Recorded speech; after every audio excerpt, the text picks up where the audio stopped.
down. And we took down 4 out of 5 of them, but the 5th network was not taken down, because at the last minute, we discovered that the 5th network of fake accounts was run out of the personal account of a sitting member of the Indian Lok Sabha.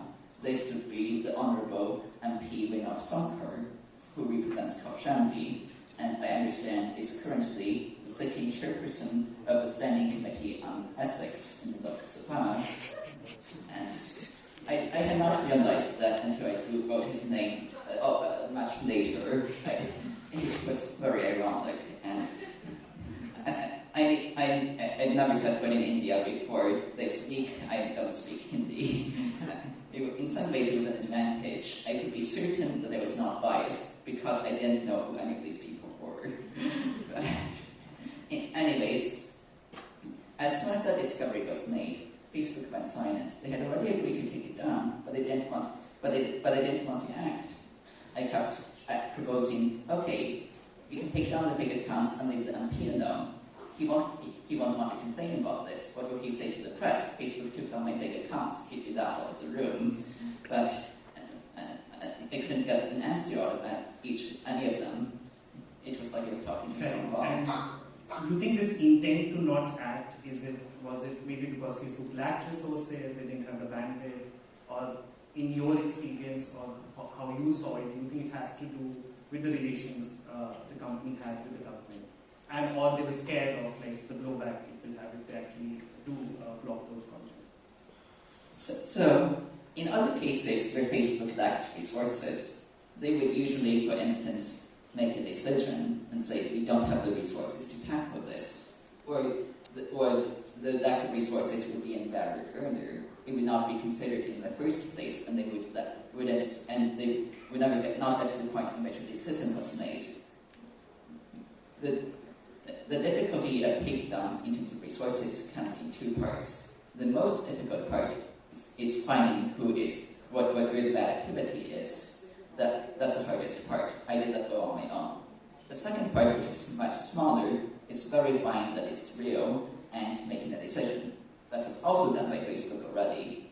And so, basically, they chickened out at the last minute, I suppose. And so, this was a deeply unusual response. With that said, I can't read minds. I raised the issue repeatedly. It is possible that all of my questions were ignored because people were too busy and they forgot about it. It's possible that when I was in conversations about one issue, the pro-app network in Delhi, and they brought up this pro-BJP network, and they would ignore it and go back to the other one, that maybe they didn't notice it. But the combination of factors, it's implausible deniability. Correct. So, Sophie, correct me if I'm wrong, but you've testified before the British Parliament, you've testified before the European Parliament, and you've testified in the California State Council, right? You did offer to testify before the Parliamentary Standing Committee on IT. You were also in touch with Shashi Tharoor's office, who back then was the chairperson of the committee.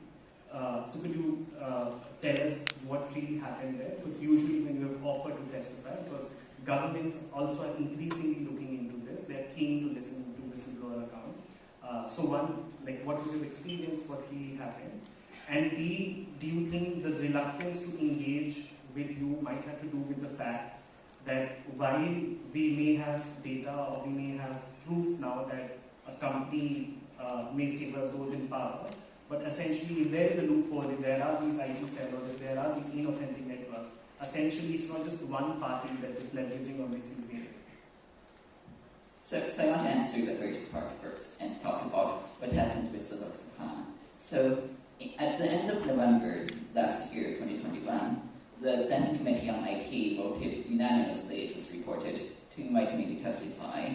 And this, what I was very pleasantly surprised by, that the Indian lawmakers could come together and agree on this with no dissent, which I understand is very difficult in India today.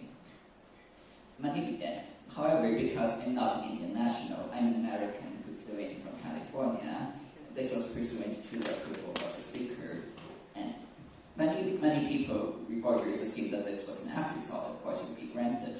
but the Honourable Speaker has seen fit to neither officially approve or deny the request for me to testify. This is something very new in Indian politics, because I'm going to use an analogy. Usually when the IS passes the bill, it goes to the President, who must reject or approve it. But in 1987, during the ministry of Rajiv Gandhi, President Deo Singh did something very different for a bill that was about the postal bill, which would have allowed the government to examine mail for security reasons. He neither approved it or rejected it. Instead, he waited it out indefinitely. This was the first and only pocket veto in Indian history, and through these means, President Singh rejected the bill effectively, even though he did not do so officially. And as far as I can tell, Speaker Birla has invented this pocket veto of his own, which is not the way I intended to make an remark on Indian history. But it's really amazing how much in tune you are with how parliamentary procedures work in India. I've learned a lot over the past year. Yes, and so because of that, I released my documentation publicly back in June to several dozen Indian news outlets, of which maybe 15 eventually published. Okay, just so our audience also knows, so the Guardian article appeared in April 2021, yes, after which you offered to testify and you offered to share the documents. When that didn't happen for around 6-7 months, I think earlier this year is when you actually shared the entire data, the entire paper that you had with a bunch of Indian publishers, including News Laundry as well. Yes, and for around the past several months, half year, I've also been in contact with the office of Dr. Sharu to offer potential additional ways of working around the Speaker's pocket veto. So what I was told personally, I still can't find actual information on this in terms of laws and regulations, is that the Speaker's approval is only necessary because I'm not based in India, and it is necessary to cover my travel expenses. So first I offered to the office of Dr. Sarur that I could cover my expenses out of pocket. I would be happy to do so to testify for the Indian government. It would be my civic duty. The second was that, this whole issue was because I was not in India, but if it could be arranged for myself to be in India in person for unrelated reasons, such as, for instance, speaking at the media ramble, there would be no difficulty for me testifying in person. They could issue the invitation. I would be happy to work out the visa issues and extend my stay to testify. And these were in the past several months before Dr. Server was removed from the committee chairmanship. But anyways, his office confirmed the receipt of the offers, but I did not hear from him further. I don't know ultimately what happened there. Okay. There were a bunch of both politicians and members of parliament who actually went to record and said that they would love to have Sophie come down to the parliament, and I think Dr. Tharoor is one of them. If I'm correct, Derek O'Brien also went on record. So did any of the political parties at any point try to get in touch with you to get access to the information or something? And do you think, okay, I understand that we need the speaker's consent if you have to testify before the parliamentary committee, but did any of the political parties reached out and said, or maybe even members within the committee, because the committee has members not just from the ruling party but also parties across the board, did people from the committee say, okay, you can't have an official deposition, but maybe 3 or 4 of us can get together and you can tell us what exactly data that you have, which can then push the speaker or the committee head to vouch for you coming down to India? The only member of the Lok Sabha that I have been directly in contact with is the office of Dr. Tharoor. I don't think I've been contacted by anyone else, though it is, it's possible that they tried and I didn't see it, but I try to keep very good notice of the event. And so I don't think I've been contacted by anyone else. If they wanted me to testify, I'm sure the app could have arranged it in Delhi or Congress in Rajasthan or Trinamool in West Bengal for that matter, but to be not seen at the very least to be a priority. Okay. And do you think this kind of indifference is unique to India? Like, for example, you have testified in the British and the European Parliament. So obviously lawmakers there, one thing is to say they understand this better, but also they have more intent to act on this. Do you think that is also the case, that here policymakers don't have the intent, or maybe for some reason they understand that this is an issue our voters or people on the ground don't really care about, so we don't really want to act on it? So my personal experience with government is that it works either extremely quickly or extremely slowly. With the British Parliament, for instance, I was contacted by MP Damien Collins, who's a Conservative who represents Folkestone and Hayes in the British Parliament, and within like 5 or 6 days I was testifying to the British Parliament. It was very fast. And they wanted me to testify about one of the bills in progress that is still being considered in Parliament, the online safety bill. In the European Parliament, this was back 2 years ago at this point, that testifying was publicly announced, but not the content of my testimony. This was back before I was speaking out publicly.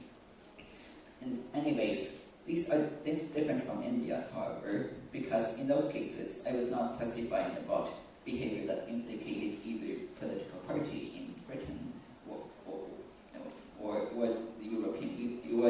in the European Union, for that matter, for the large part.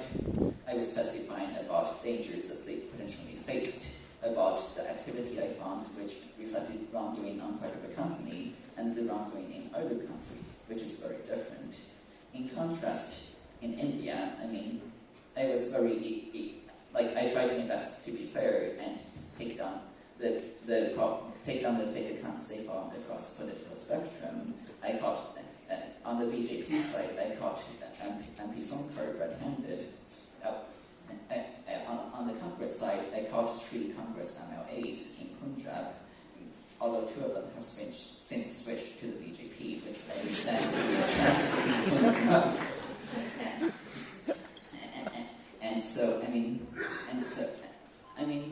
And so I don't know what's going through the heads of each politician. I mean, these were all in documents I offered to the committee before they voted to invite me, so I thought that was a very positive development when I was invited.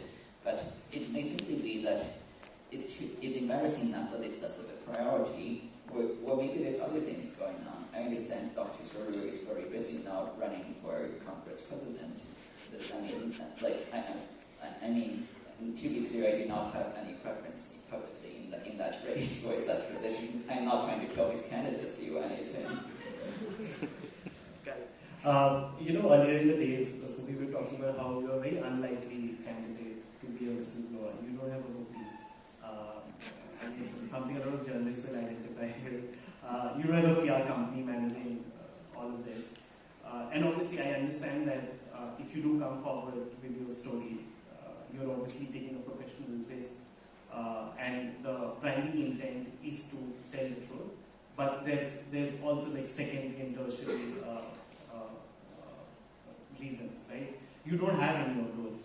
From what I can understand is, and from what I've seen and read about you, it's entirely you have so that the public can know what the truth is.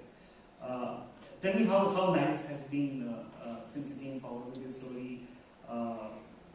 Does whistleblowing come at like a personal cost? I'm sure you can't go work with TikTok, Facebook, or any of the other platform companies. So if you could just tell us, how has it been since the Guardian article came in? Yeah, it's definitely been very different. So I'm an extreme introvert who hates interacting with people and prefers to stay home and pet my cats. They're very good cats. I do not understand why anyone ever want to be famous.